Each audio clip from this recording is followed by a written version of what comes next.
this time, as you can tell by the figures and some of the stuff, it is no other than Doctor Who, the Three Doctors. The very first ever multi-doctor story. The very first story to feature, basically it's not the first story. It's basically around about the third story that featured the Time Lords in it. The very first story to feature the Omega, who created the way for the time travel, and it's a pretty good story. So, start this off with, so we end up on Earth. We have a Mr. Olives who ends up vanishing through Omega's box. Now, Omega is trapped. Now, I'll show you which one's Omega. Sorry, Charlton. Oh, bugger. The Doctor. There we go. So, Omega, aka this chap, is stuck in the world of antimatter. In the universe of antimatter, really, because it's only his will that is keeping the place alive. So, meanwhile, on Earth, you have the Doctor in his current incarnation at the time, aka the Third Doctor, working for UNIT and investigating the disappearance of Mr. Olives. Then, of course, you have the strange alien of antimatter, really. And now, this story was actually broadcast in December 1972 until January 1973, and this was the anniversary season for Doctor Who, because it has been 10 years since Doctor Who was very first broadcast, and we've had 3 Doctors in those 10 years, and it was a really, really enjoyable special. I really love it. I love the Jail Guards. I love the world of antimatter. I love how the second Doctor just appears, and the arguing between the 2 Doctors is basically fantastic, with Patrick Troughton and John Pertwee, the way the 2 Doctors basically bicker. And the first Doctor, unfortunately, William Hartnell, is really, really ill at this point, so he has like a few scenes in the TARDIS monitor. Goes, "Oh, there you are, hey? So you're my replacements. A dandy on the clown." Which is just a really, really fantastic line for William Hartnell. "So you're my 2 replacements. A dandy and a clown." I really do love that line. It is funny as well. And of course we have this is the very first story, well, basically it's the only story that has Sergeant Benton and the Brigadier in the TARDIS. Wow. The Brigadier's been in the TARDIS mainly twice, this story and Maureen Undead. But technically, this is the very first story that we see Sergeant Benton, aka John Leeson, in the actual TARDIS set, as they all go into the world of antimatter. Now, Omega sends his jail guards after his little pet is basically trying to get a location of the Doctor. And it's just really, really good, because the Time Lords are there now this is where the Time Lords become really, really not as powerful as they ever been, because their power was being drawn by Omega in his universe of antimatter, which was drawing from a black hole. So the Time Lords send the second Doctor to help out his third incarnation. And when the 2 Doctors didn't get on, they sent the first Doctor to try and sort them 2 out. You need a bit of the first Doctor just to go and smack the 2 of them. I wish that really did happen. But yeah, it's actually quite amazing. I love the location footage, all the location stuff we have for this. We have the outside the unit lab, we have down by a lake, we have a massive quarry for Omega's world, and I love it where Omega goes, where he literally tells the Doctor, the 2 Doctors, to take off his mask because he wants to leave, and there's nothing left of him. I mean, literally in one scene he literally takes his head off, so, and it's like that, and he screams out, "Ah! If only my will exits me to leave, and then my will must be destroyed." And he has a proper tension track and goes, all things,"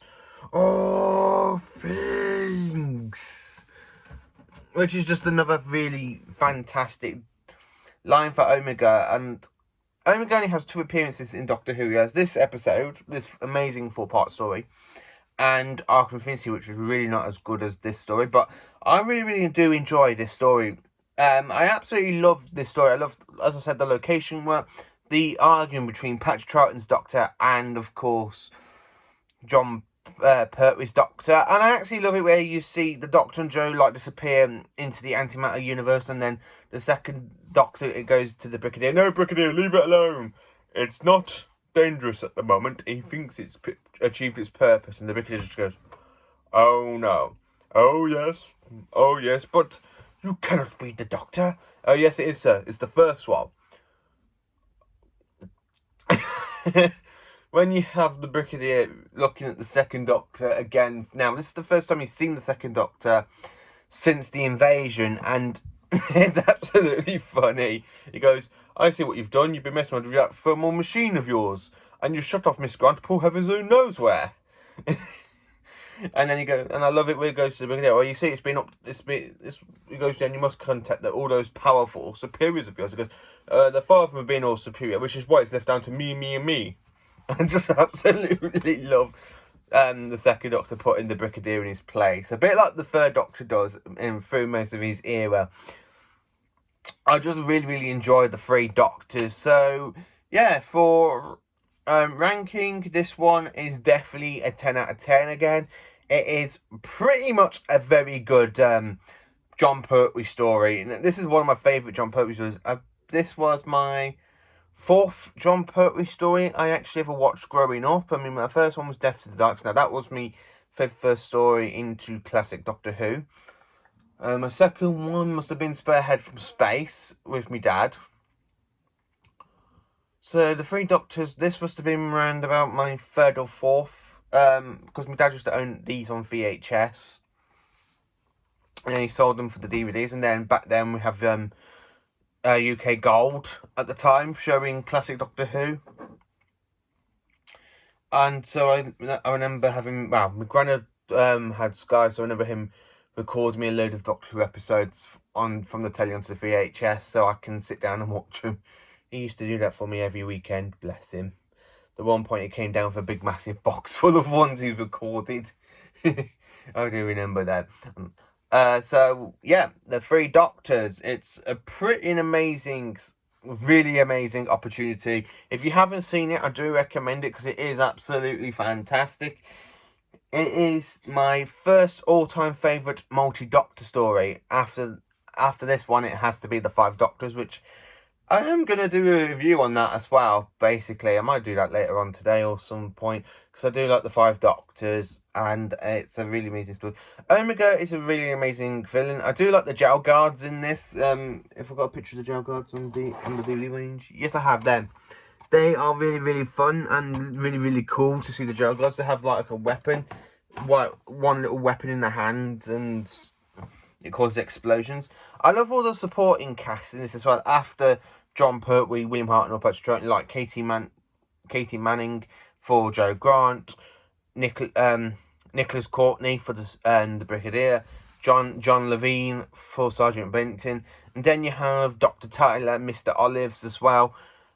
Just absolutely fantastic, and I just like how Mr. Olives is the first one to get transported into this world of antimatter, and he lasts the longer than out of the main of the unit stuff and the Doctors, because he's still running around halfway through this with his gun, and he meets up the Brigadier. I absolutely do love the three Doctors. It is a fantastic story. Can't find a foot wrong with this. I really can't find a foot wrong with the story. It deserves the reputation it has. It's one of the best multi-Doctor stories. I've said it's even better for me. I prefer this to Day of the Doctor, really. I do like this more than Day of the Doctor. I just absolutely prefer this story. It's a really amazing, epic one. I love Omega. He's an amazing villain for Time Lord. Now, Omega's the one that created star travel, so the Time Lords can have the ability to time travel through time and space, mainly in TARDISes. I just absolutely love that. He's the one that, and then he gets abandoned. He goes, "My brother become Time Lords." I just really do like Omega, because in this, he's not just in this. He isn't a power raving madman. He just wants revenge on the Time Lords, because the way he sees it, he gives them space travel, time travel, and the Time Lords basically abandoned him because they thought he was dead. The third Doctor even said that he used to admire Omega. He's one of the Time Lords he used to admire. So yeah, this is basically my review on the Three Doctors. As you can tell, I own the sorry, I can't edit that out. As you can tell, I actually own the Three Doctors original DVD, the special edition, and of course the Blu-ray. So thank you for watching this video. Please do like, subscribe and share, and I hope you have an amazing day.